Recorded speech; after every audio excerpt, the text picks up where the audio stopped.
tomar este texto, voy a dividirlo en 3 partes, en 3 ideas que me parecen que están acá bien plasmadas.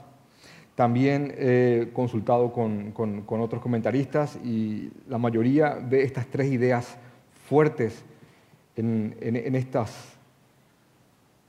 estos versos, en esta porción de Gálatas. Y básicamente vamos a hablar de 3 razones por las cuales nosotros nos gloriamos en la cruz.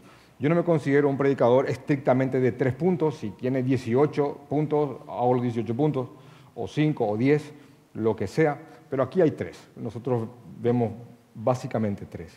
Y son 3 razones por las cuales el cristiano se gloria en la cruz de Cristo. Y quiero primeramente mostrarles que nosotros nos gloriamos en la cruz de Cristo, en la obra del Señor Jesucristo, porque la cruz tiene el poder para librarnos de la esclavitud del mundo. Y les voy a explicar qué eso es.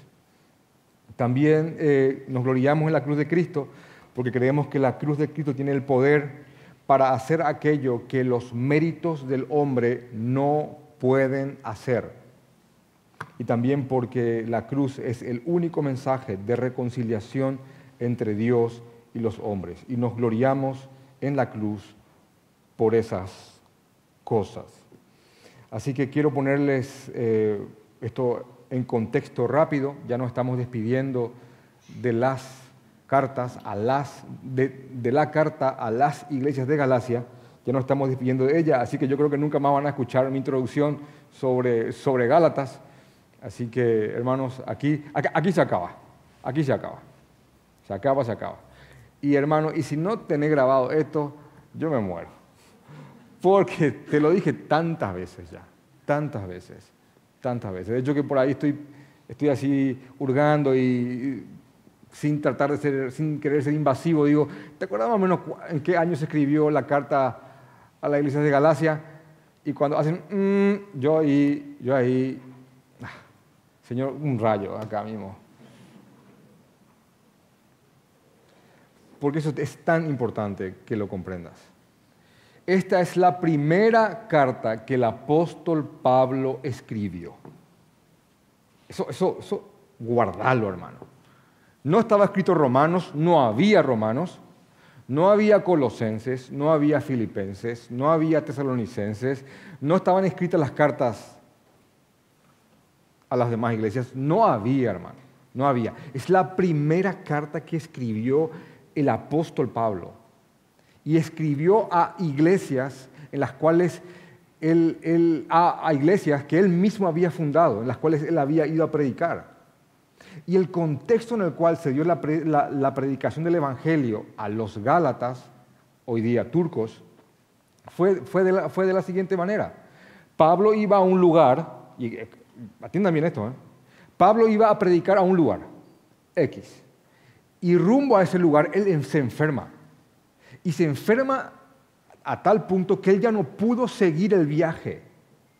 Entonces él tuvo que parar en el primer lugar que podía, en el lugar más cercano, y estaba muy enfermo. Y paró en Galacia. Obviamente un hombre como él jamás diría, bueno, estoy acá varado, voy a aprovechar para ponerme al día con mis series o cosas como esas, sino que él ahí enfermo aprovechó y predicó el Evangelio.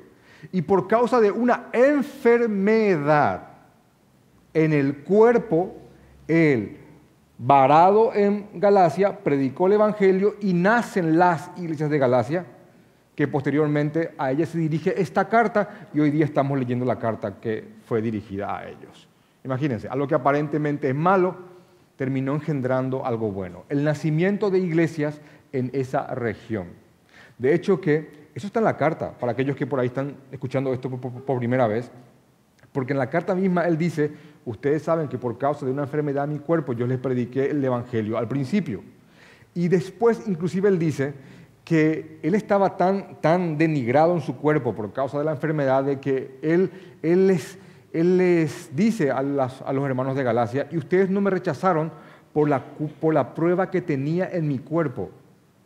No me rechazaron, no me despreciaron, porque él estaba tocado. Inclusive dice, algunos creen que en base a esta frase, ustedes fueron capaces inclusive de que si podían darme sus ojos a mí. Y algunos dicen que en base a ese verso, lo que pudo haber tenido era algo en los ojos. Son hipótesis, pero de que tenía algo en el cuerpo, lo tenía, de que eso lo dejaba bastante menguado, era así. Así que miren, él venía destrozado, golpeado, predicando el Evangelio y ellos creyeron. Y lo recibieron como a un ángel del cielo, como a Cristo mismo. Y creyeron en el Evangelio. Yo sé que hay predicadores que dicen, bueno, en el creyente no puede haber enfermedad, donde está Cristo no hay enfermedad. Bueno, esta es la antítesis de eso. Porque un hombre enfermo les llegó a los Gálatas a predicar el Evangelio. Enfermo. Imagínense. Para que vean que no predicó el Evangelio de sanidades, milagros y prodigios, porque él sería la antítesis de ese mensaje. Ellos creyeron. Creyeron. Y no solamente eso, ellos se sintieron satisfechos en el Señor. Por eso es que él le pregunta en la carta, ¿dónde está aquella satisfacción que ustedes sentían, que ustedes sintieron cuando oyeron el Evangelio? Porque ellos empezaban a desviarse de la verdad del Señor. Así que esta carta se escribió aproximadamente entre el 54, 58, algunos tiran para arriba, otros un poquito para abajo, pero ahí oscila la cosa, 54, 58 después de Cristo. ¿Por qué doy tanto énfasis en el año? Por esto.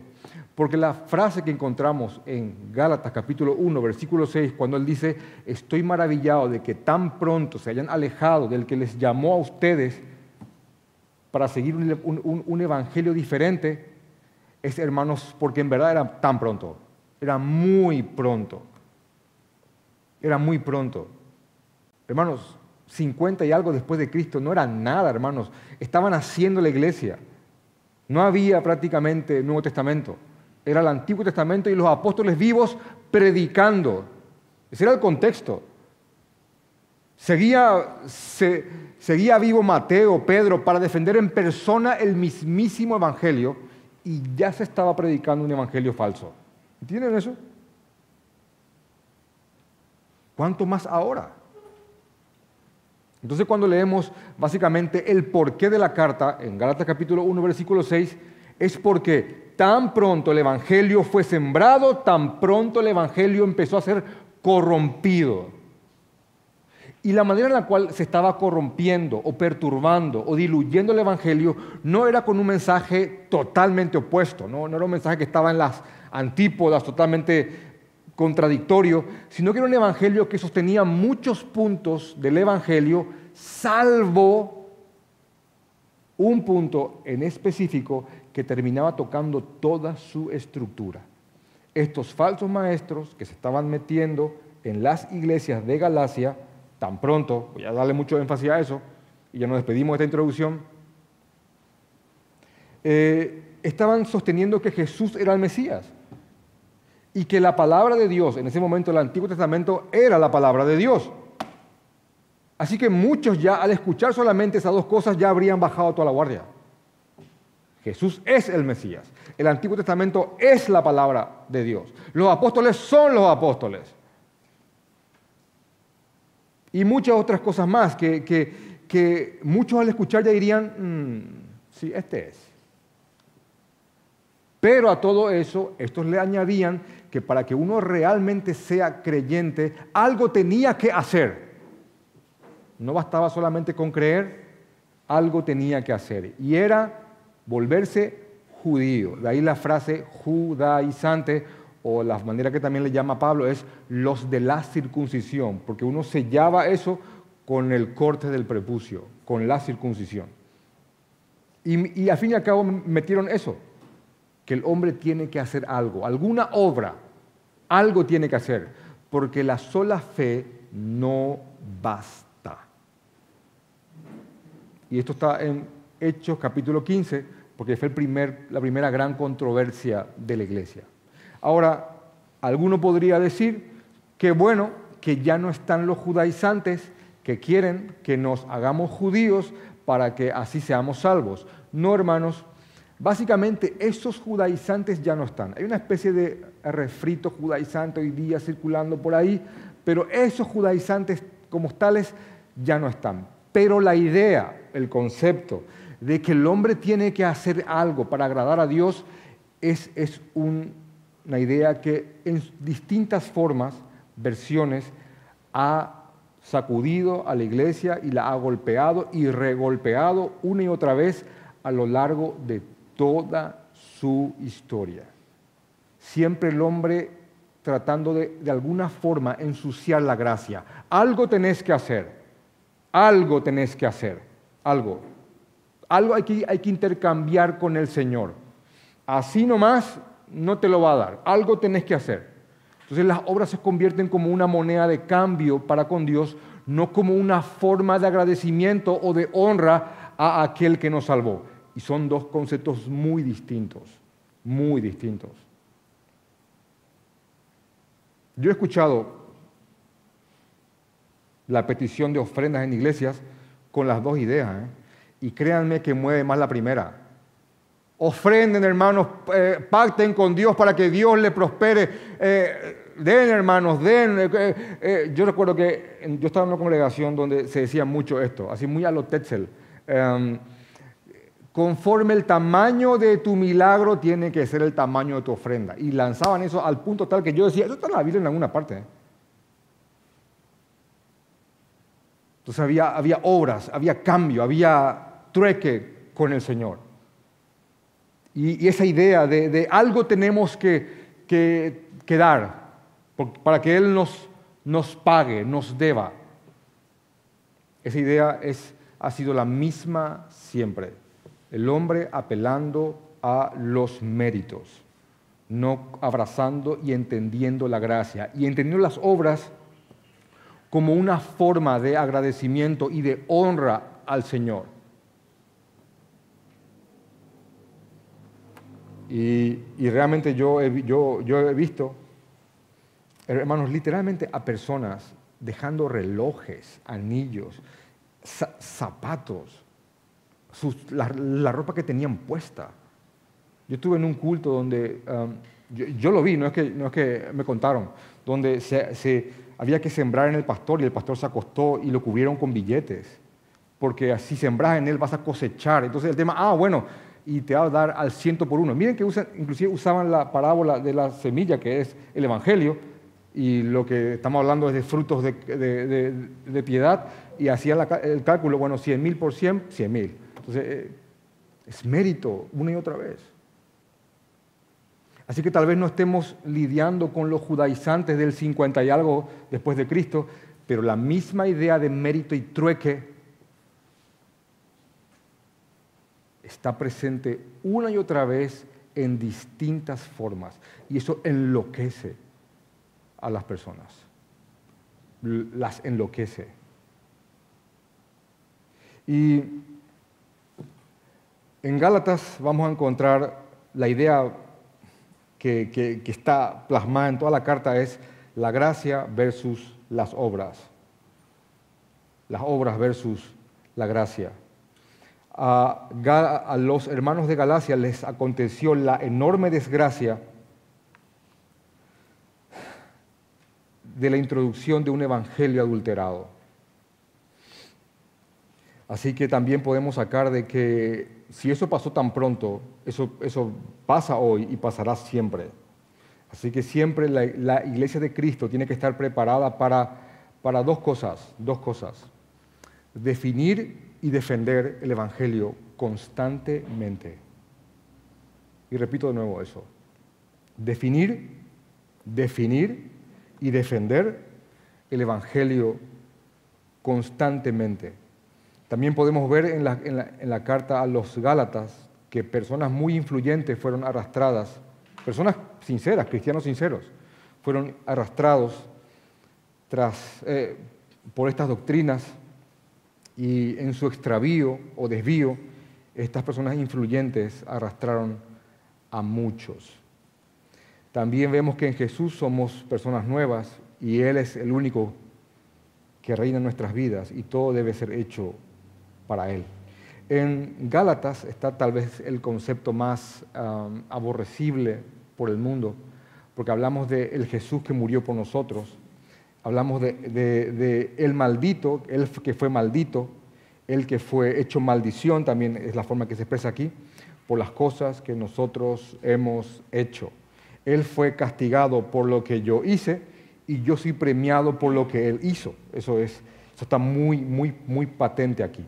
El correcto uso de la ley, ¿para qué sirve la ley?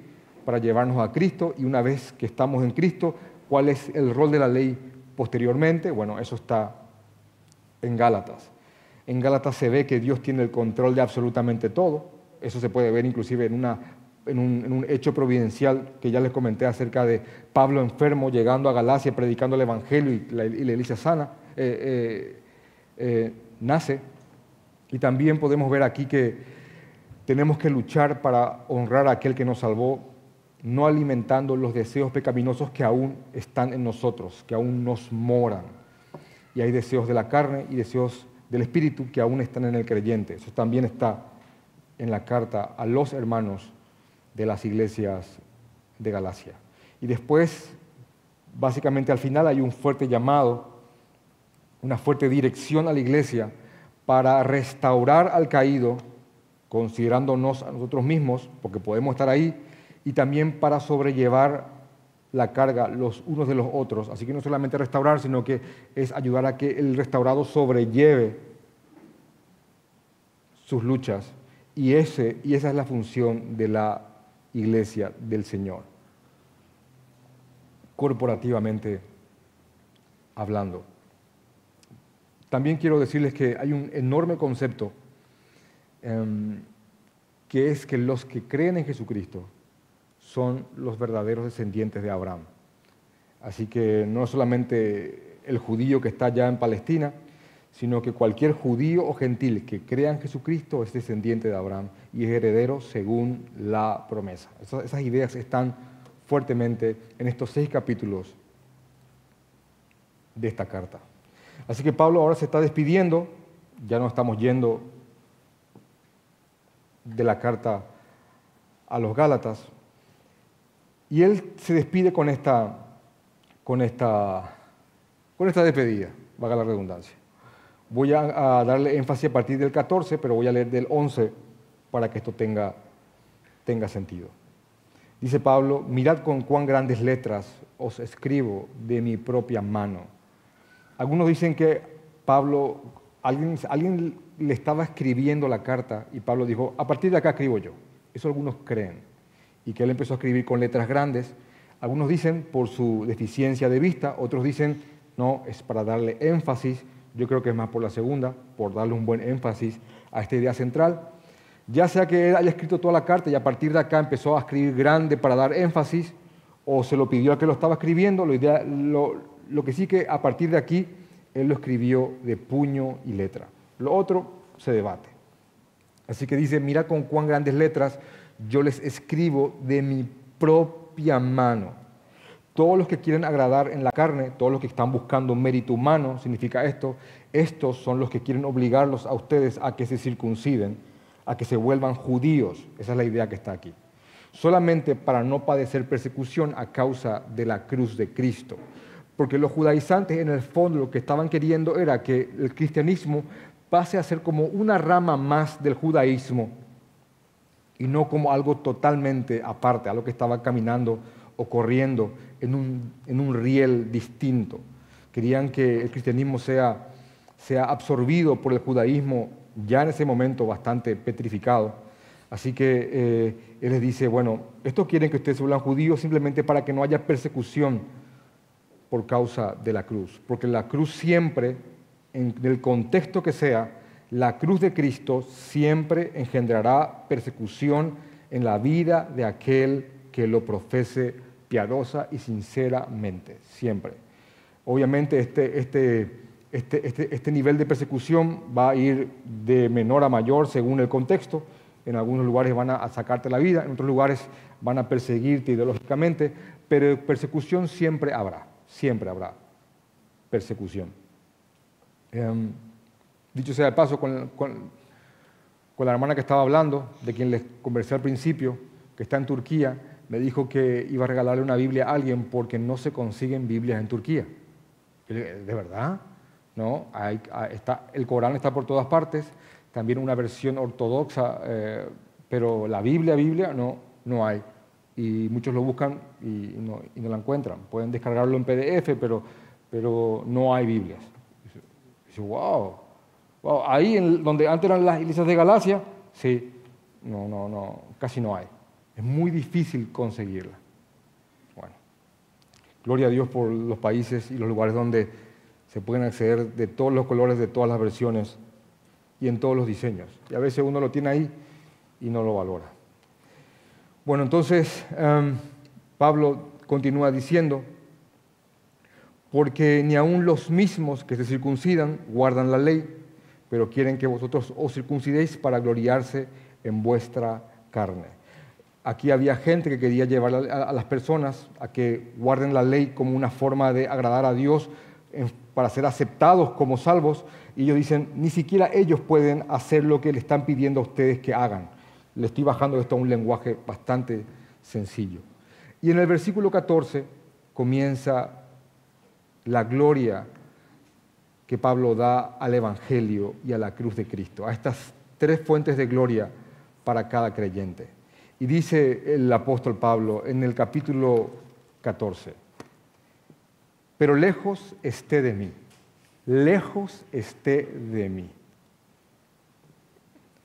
gloriarme, sino en la cruz de nuestro Señor Jesucristo, por quien el mundo me es crucificado a mí y yo al mundo.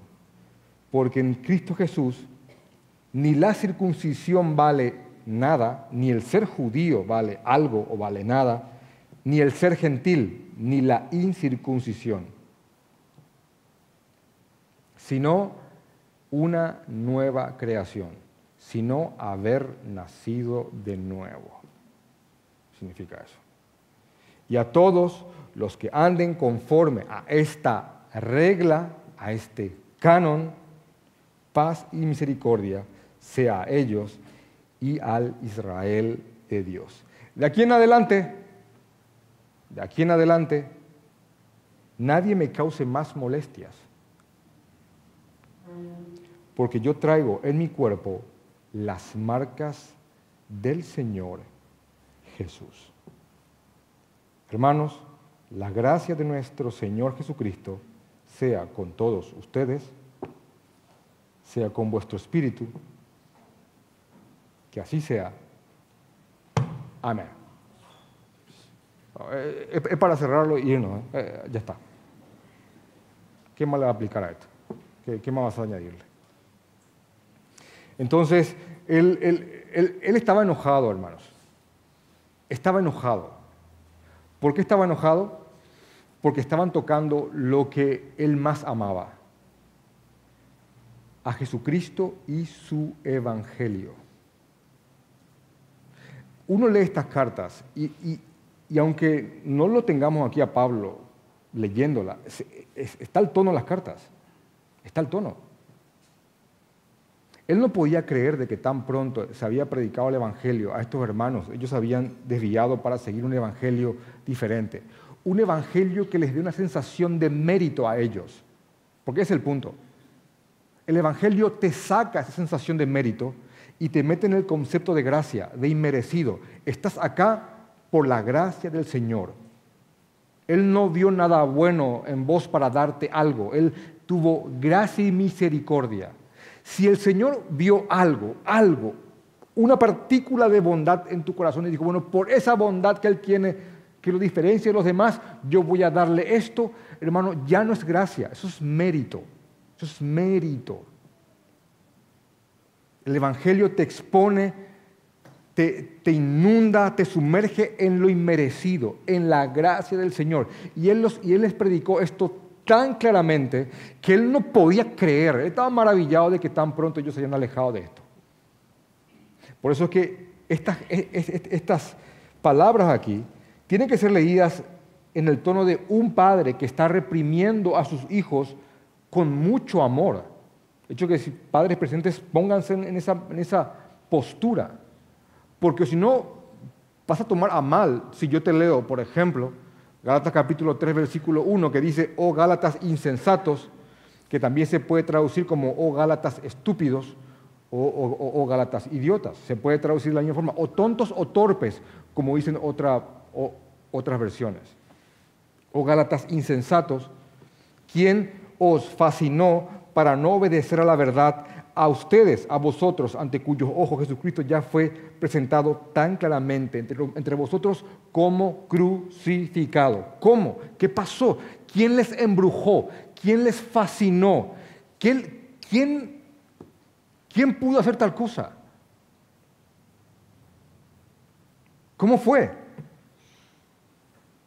Yo les prediqué, yo vi lo que el Evangelio hizo en sus corazones, por eso es que atrás está, ¿dónde está la satisfacción que tenían cuando yo les prediqué? ¿Dónde está esa satisfacción? ¿Dónde está? ¿Qué pasó? Y después de reprenderlos, como un padre reprende a su hijo, como yo reprendo a los míos, y los reprendo duramente cuando tienen que ser duramente reprendidos, y como una forma de amor, porque los amo y no quiero que caigan en desgracia. Bueno, él estaba haciendo eso. De hecho, que todo el tiempo él está en esa postura de hijitos, de hermanos. Y en un momento dado, él llega a un ardor por lo que estaba ocurriendo, que aquí está una de las frases probablemente más, yo creo que es la más tosca del apóstol Pablo en sus cartas. Como estos estaban diciendo que tenían que judaizarse y circuncidarse los creyentes para ser cristianos, dice en Gálatas capítulo 5, versículo 12, ojalá se mutilasen los que os perturban. Ojalá que se mutilen. Y yo no sé, hermano, en qué versión podéis buscar algo más menguado, pero yo cuando traté de buscar algo más actualizado, lo encontré más duro. En una versión dice, ojalá se capen. ¿Saben lo que es caparse? Ojalá se capen esos que les están molestando. Y habíamos dicho como una broma, ¿qué pasaría si él tuviese un Twitter y tuiteaba eso? Ojalá se capen esos que están pervirtiendo el Evangelio. Te falta amor, te falta amor, te falta amor. Ya le veo eso.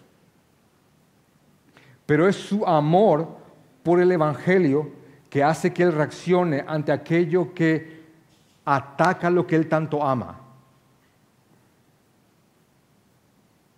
Porque padre aquí presente, alguien toca a tu hijo y paulinamente vas a ir en contra de eso. Así, con esa actitud.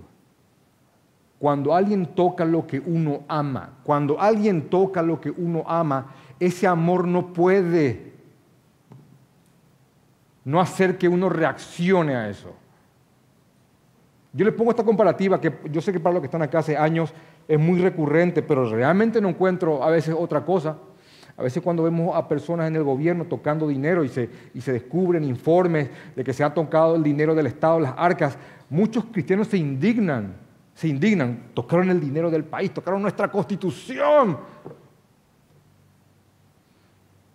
Y yo digo, ¿se indignan así cuando alguien toca el Evangelio? Cuando alguien mancilla a Cristo y lo está ahí estrujando para sacar provecho, ¿te ofende eso, hermano, de esa misma forma? ¿Te hace sacar un ojalá se capen? Porque si amamos al Señor y amamos el Evangelio, ese amor tiene que producir celo en nosotros. Es algo consecuente. Y estoy tratando de tener mucho cuidado con las palabras que voy a decir porque tuvimos un problema con Diego de que nos censuran prédicas. Entonces hay palabras que ya no puede usar. Y tengo una lista ahí que hacemos, esta no use, porque un algoritmo te mete un mensaje de odio y lo que le está pasando a Washer ahora y también a Núñez.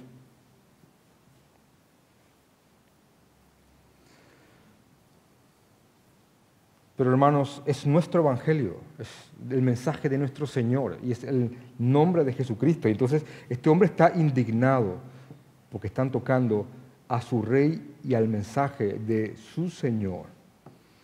Entonces aquí el tema es ¿a quién se va a dar gloria? Eso es lo que está enormemente plasmado en las cartas, en la carta a los hermanos de Galacia. Entonces él dice, como una sentencia final, dice, pero lejos esté de mí, lejos de mí, lejos, apártenlo, quítenlo lejos esté de mí gloriarme, sino en alguna otra cosa que no sea la cruz de Cristo, sino en la cruz de nuestro Señor Jesucristo.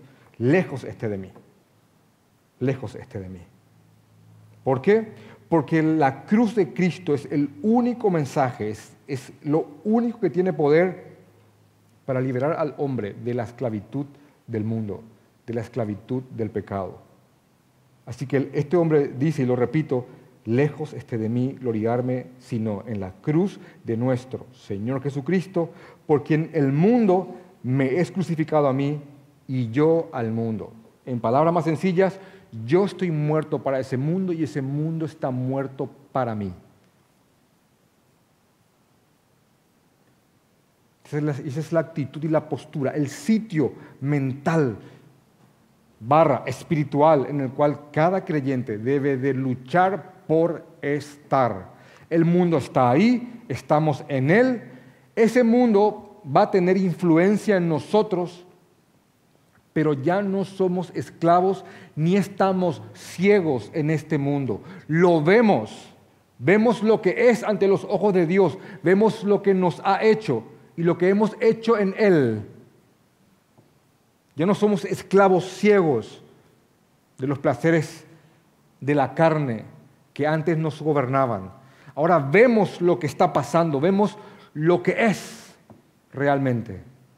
Y aunque esos placeres todavía tienen poder en nosotros y hay deseos, somos libres porque tenemos la capacidad y el poder para luchar en contra de eso.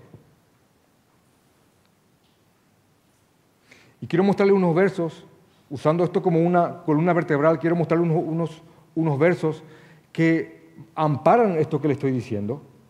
En el libro de 2 de Corintios, es una carta más atrás, 2 de Corintios, capítulo 4.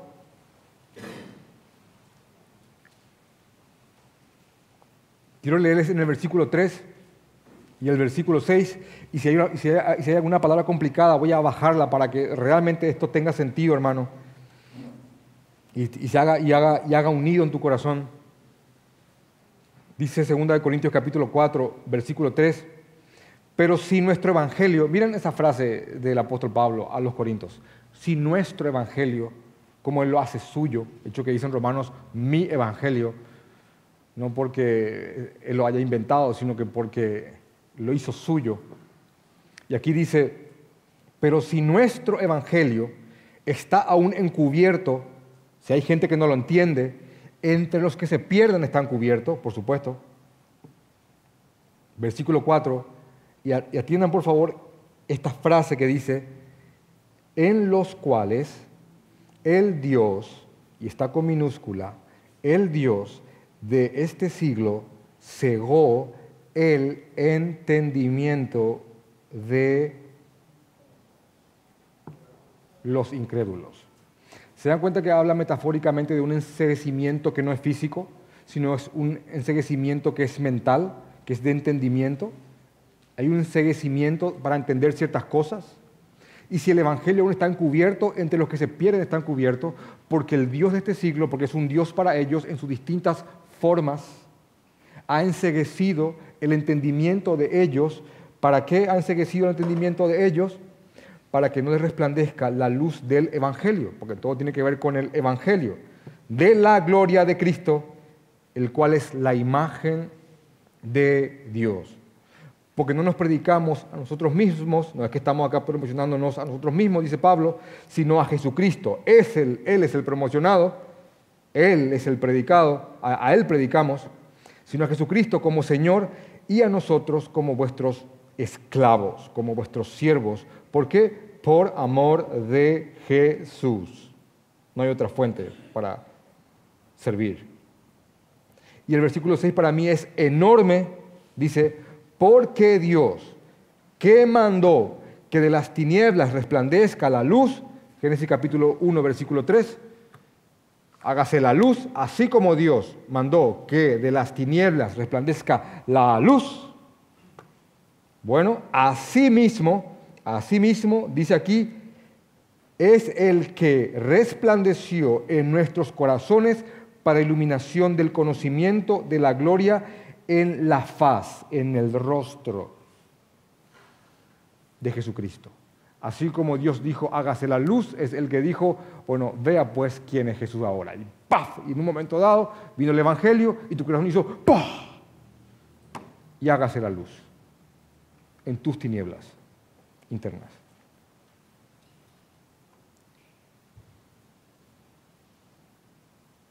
Es como si fuera que él dijo, vea ahora. Y, ¡oh!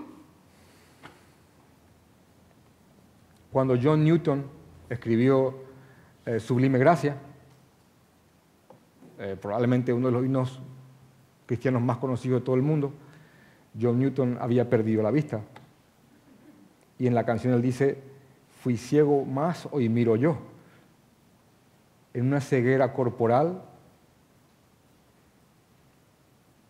pero con una visión plena de lo espiritual.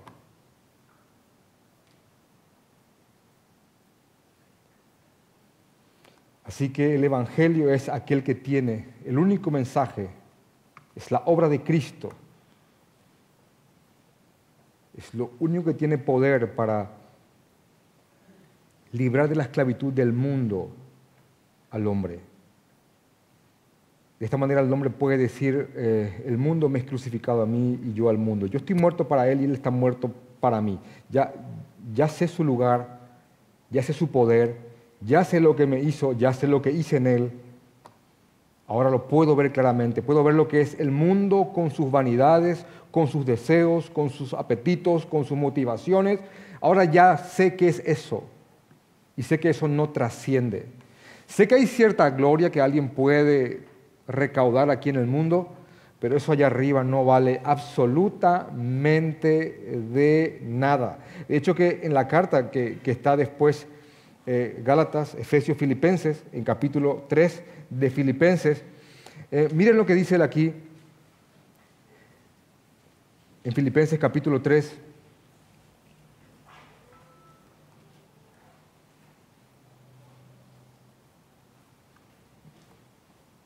versículo 4 dice, aunque yo tengo también de qué confiar en la carne, palabras sencillas, yo también tengo de qué gloriarme en esta vida, en mi estado de carne. Yo tengo de qué gloriarme acá. Porque había algunos que decían, yo soy más judío que él. Bueno, dice, te voy a mostrar qué yo tengo de gloria en este mundo. Si alguno piensa que tiene de qué confiar en la carne, dice Pablo, déjenme mostrarles que yo en la carne tengo bastante, por eso dice yo más. Dice, circuncidado al 8º día. Un judío tenía que ser circuncidado al 8º día y él fue circuncidado al 8º día. Del linaje de Israel, de la tribu de Benjamín, hebreo de hebreos, y en cuanto a la ley fariseo, en cuanto al celo perseguidor de la iglesia, y en cuanto a la justicia que es en la ley, irreprensible. Ahora, lo que él te dice es que en su sociedad, en su medio y en su entorno, él era algo. Hoy nadie diría, yo fui circuncidado al 8º día, pero todos tienen su para mí. Todos tienen su para mí en su contexto. Bueno, en su contexto esto era mucho, era bastante. Él era algo según la carne. Él tenía de qué gloriarse según la carne. Pero después él dice esto, bueno, miren lo que yo tengo. Y cualquier judío diría, no, este sí, era judío. Y en el versículo 8 él dice, bueno, ¿te parece eso mucho? Y él dice acá, y ciertamente aún estimo todas las cosas como pérdida por la excelencia del conocimiento de Cristo Jesús, mi Señor, por amor del cual lo he perdido todo y lo tengo por basura. ¿El hombre puede recaudar o acumular cierta gloria aquí en el mundo? Claro que lo puede, claro que puede hacerlo. Pero en una comparativa de esta gloria terrenal con lo que hay allá, esto es basura, hermano. Esto es basura.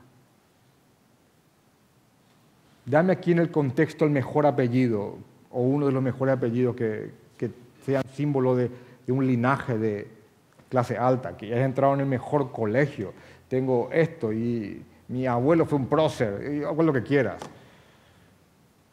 Hermano, puede que aquí eso sea mucho y eso te abra puertas en muchos lugares, pero ante la gloria venidera, eso no vale nada, absolutamente nada. Y el Evangelio te muestra eso. ¿Saben qué produce el Evangelio? Que aquellas cosas que brillaban tanto ya no brillen más como antes. Uno reconoce cierto valor, inclusive como un cierto medio para llegar a ciertas personas, pero ya no anonada, ya no te cega, ya no te enceguece. El justo valor a las cosas. Y cuando de repente estás perdiendo la brújula y te empiezan a volver a enceguecer ciertas cosas que ya no te enceguecían más, bueno, hermano, el Señor va a mandarte una prueba para que vuelvas en sí.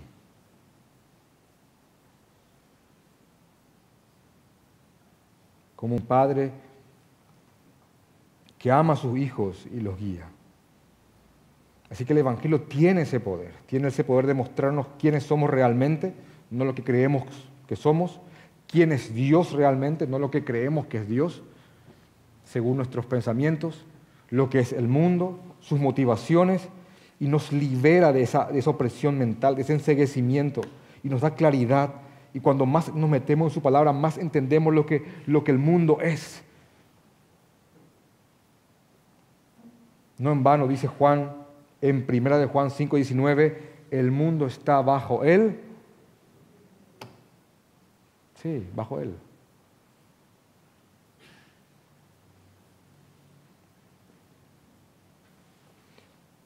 E inclusive cuando a los efesios Pablo exhorta, les escribe estas cosas. En Efesios capítulo 2, versículo 1 dice, y Él os dio vida a vosotros cuando estabais muertos en vuestros delitos y pecados, en los cuales anduvisteis en otro tiempo, siguiendo la corriente de este mundo. Ahí está. Porque hay una corriente, hay un pensamiento, hay un anhelo que este mundo sigue. Bueno, y vos estabas ahí con ellos, siguiendo la corriente, conforme al príncipe de la potestad del aire, el espíritu que ahora opera en los hijos de desobediencia, entre los cuales también todos nosotros vivimos en otro tiempo en los deseos de nuestra carne. Está como resumiendo Gálatas, haciendo la voluntad de la carne y de los pensamientos, y éramos por naturaleza hijos de ira, provocando todo el tiempo el enojo de Dios, significa eso. Lo mismo que los demás, pero Dios, que es rico en misericordia, por su amor, con que nos amó, aun estando nosotros muertos en pecados, nos dio vida juntamente con Cristo, y acá, si bien resaltado, por gracia sois salvos. Hermano, por gracia, no mérito, por gracia. Y juntamente con Él nos resucitó y asimismo nos hizo sentar en los lugares celestiales con Cristo Jesús, para mostrar en los siglos venideros las abundantes riquezas. ¿De qué cosa? De su gracia. Gracia. En su bondad para con nosotros. ¿En quién? En Cristo Jesús. Porque por gracia soy salvo. Y uno dice, qué redundante. Yo digo, necesariamente. Porque por gracia sois salvos por medio de la fe, y esto no es de vosotros, pues es algo que Dios da, es un don de Dios, Dios te lo da. No por obras para que nadie quiera adjudicarse la gloria, para que nadie se gloríe. Y ahí va de nuevo. Y ahí eso nos lleva al segundo punto. Nos gloriamos en el Evangelio, no porque tiene solamente el poder para liberarnos del mundo, sino que porque la cruz de Cristo tiene el poder de hacer lo que los méritos del hombre no pueden hacer. No pueden. que también es una idea muy fuerte en la carta a los Gálatas. ¿Por qué? Porque era el punto del conflicto. Básicamente lo que te explica Gálatas es que Dios te dio la ley, Dios nos dio la ley. Nos dio los 10 mandamientos, que son el tronco y los derivados. Nos dio su ley.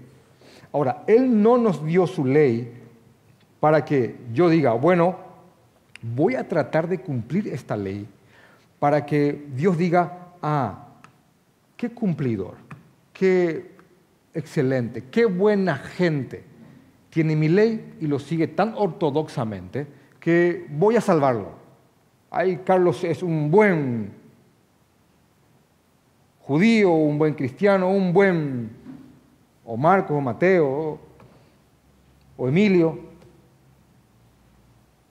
No nos dio Dios su ley para eso. Dios nos dio su ley, punto 1, para mostrarnos lo que a Él le agrada. Y como la ley es perfecta, muestra que el que lo dio también es perfecto, porque la ley es buena.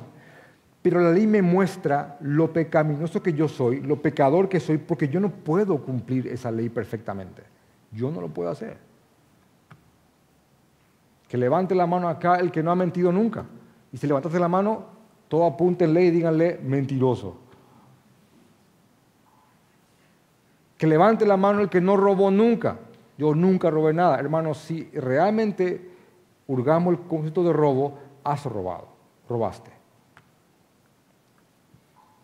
Este es el más común de todo hoy día, que levante la mano el que nunca ha tomado el nombre de Dios en vano. Es pronunciar a Dios en cosas vanas.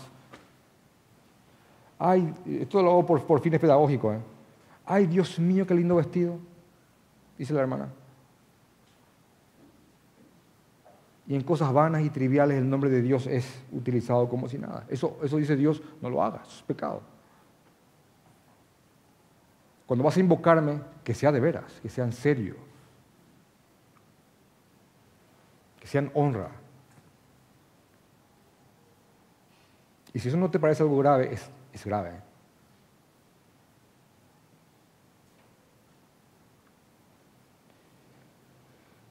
Entonces está ahí esa ley imposible de cumplir. Entonces esa ley hace lo siguiente, esa ley nos lleva a Cristo porque nos muestra, bueno, si es por esta ley yo estoy condenado. Y ahí es donde la cruz te muestra que la obra de Cristo puede hacer aquello que el mérito del hombre no puede hacer. Por eso es que dice Gálatas que la ley es como una guía, como un ayo que nos lleva a Cristo. Señor, acá tengo tu ley y yo no puedo cumplirla. Ella me condena porque me muestra lo que soy y muestra mi carencia, muestra mi debilidad y mi impotencia. Te pido que me salves porque no puedo cumplirla. Y te guía a Cristo. Eso hace la ley. Y una vez en Cristo el Señor, te ruego que me perdones porque no puedo cumplirla. Y el Señor te perdona a través de los méritos de Cristo, siendo Cristo castigado por lo que hicimos y siendo nosotros premiados por lo que Él hizo. Él vivió la vida perfecta que nosotros no podemos vivir y murió esa muerte que ya no vamos a padecer. Él por nosotros. Nos gloriamos en la cruz de Cristo por eso, porque desnuda la debilidad y carencia del mérito del hombre y exalta la obra del Señor. Porque acá en Gálatas dice, después de decir, pero lejos esté de mí gloriarme, sino en la cruz de Cristo, porque en el mundo me he crucificado a mí y yo al mundo, porque en Cristo Jesús ni la circuncisión vale nada, ni el ser judío a rajatabla vale algo, ni el ser incircunciso, ni el ser un gentil, sino el haber nacido de nuevo, sino el ser una criatura nueva. Así que no es que el Señor mira y dice, sé judío con todas las letras, salvo. O ese es un buen gentil, aunque no sea judío, salvo. No, ni lo uno ni lo otro vale algo, sino que realmente creer en el Señor Jesucristo y ser una nueva criatura, ser nacido de nuevo. Es como lo que Jesús le dijo en Juan capítulo 3 a Nicodemos. a Nicodemus. Dios bendiga a ese hombre.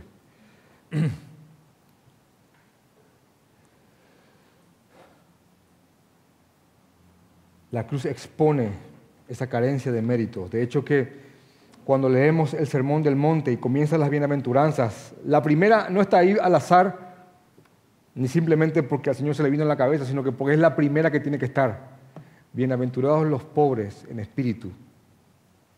Bienaventurados los pobres en espíritu, porque de ellos es el reino de los cielos.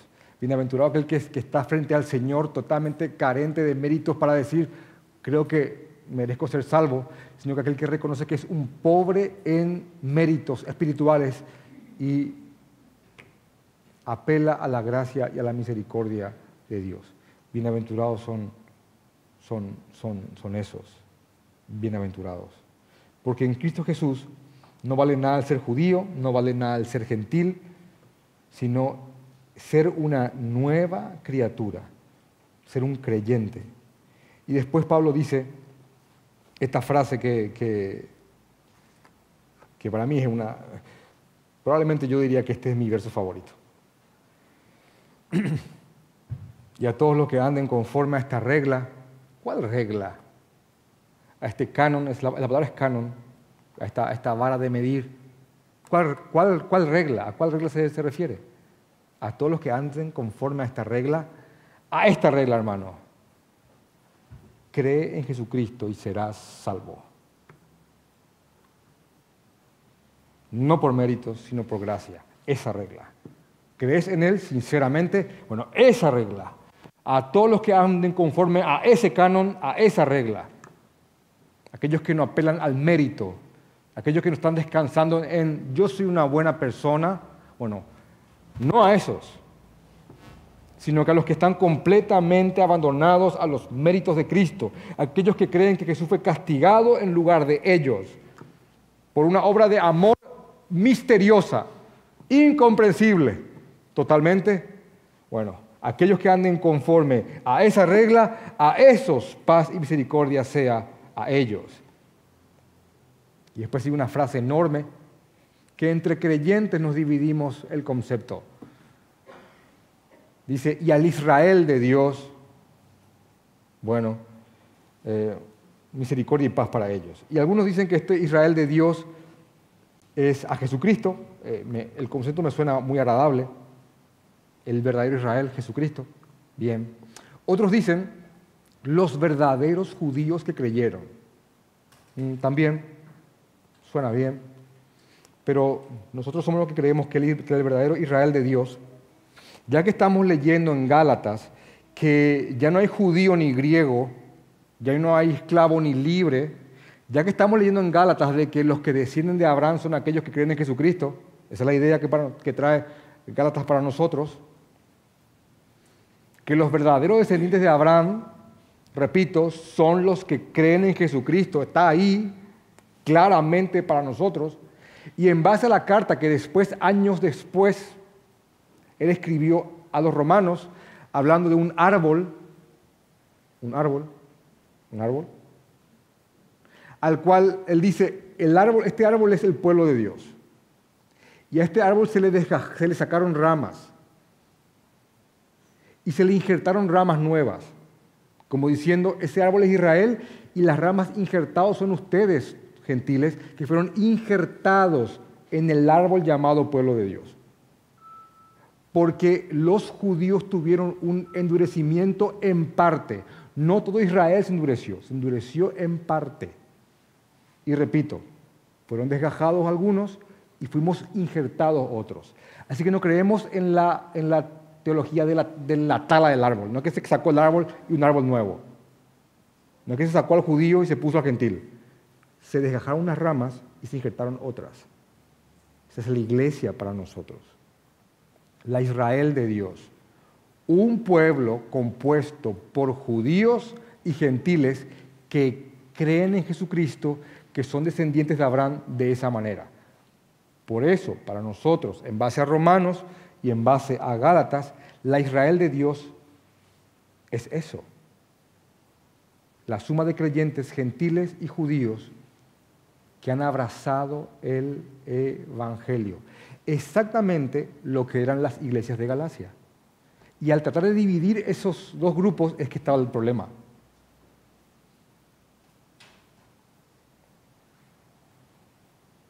Así que él dice, y leo de nuevo,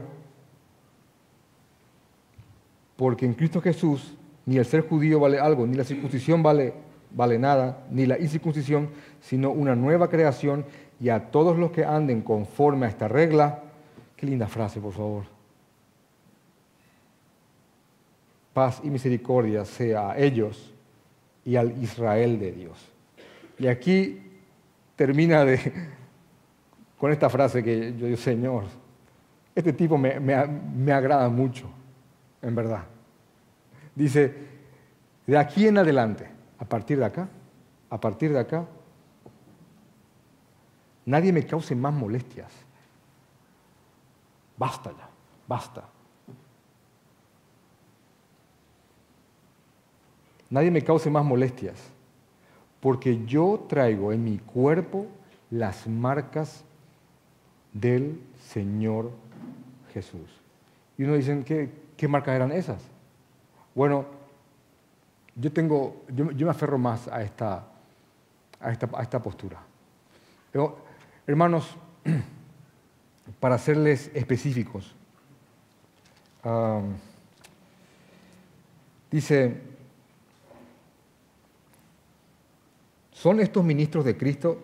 Solamente escúchenlo. Como si estuviera loco hablo, dice Pablo, yo más. En trabajos más abundantes, en azotes sin número, en cárceles más, en peligros de muerte muchas veces. De los judíos, 5 veces he recibido 40 azotes menos 1. 3 veces he sido azotado con varas. 1 vez apedreado. 3 veces he padecido naufragio. 1 noche y 1 día he estado como náufrago en alta mar.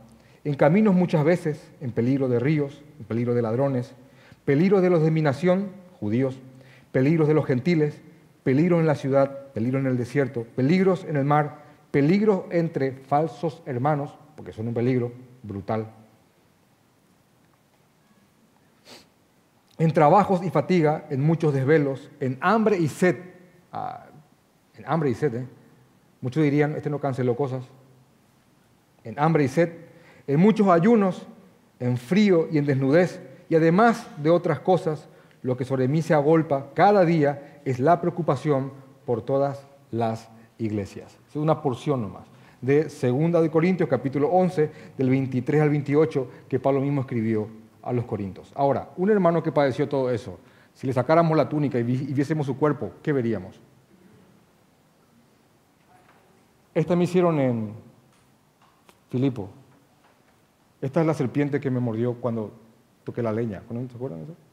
Esta me pasó acá. Y estas son las pedradas que tengo acá porque me apedrearon y pensaron que estaba muerto y dejaron de apedrearme. Y de repente me levanté y estos son los grilletes de Filipo. Y estos son...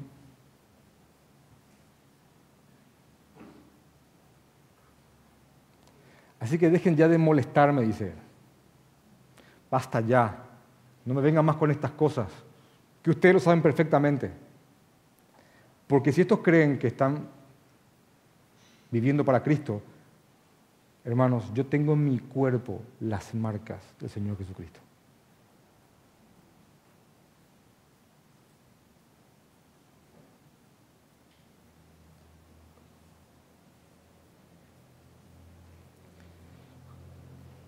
Hay un pastor que narra brevemente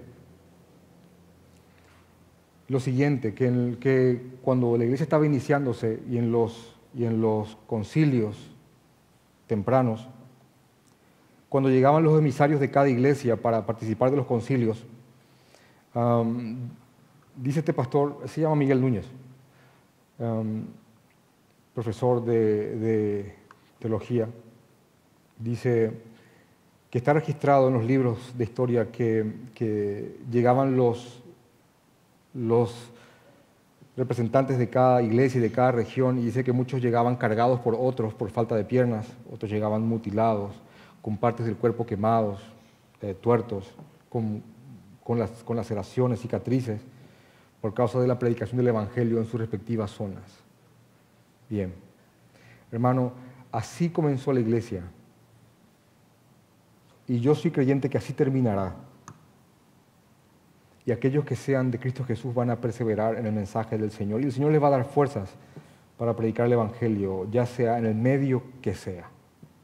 Así que nos gloriamos en la cruz porque es el único mensaje que tiene poder para sacar al hombre de la esclavitud, porque es el único mensaje que puede mostrar la carencia de méritos del hombre y porque es el único mensaje que tiene el hombre para reconciliarse con un Dios santo y justo. Es el único, es la única verdad. No hay otra forma, no hay otro camino.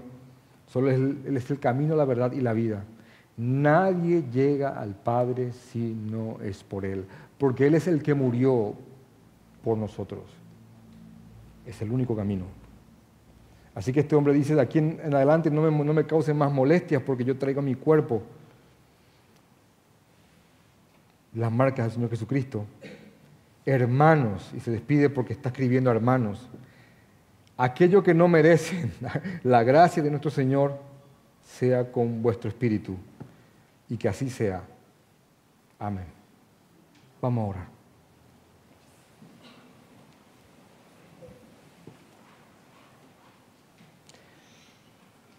Te amamos, Señor. Padre, te pido que nos perdones nuestros pecados. Perdónanos, Señor.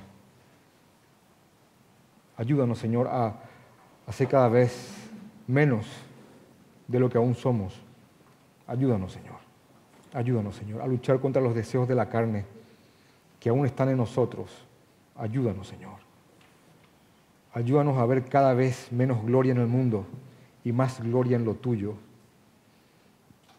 Ayúdanos, Señor. No hay otro mensaje que saque al hombre de la esclavitud del mundo. No lo hay, Señor.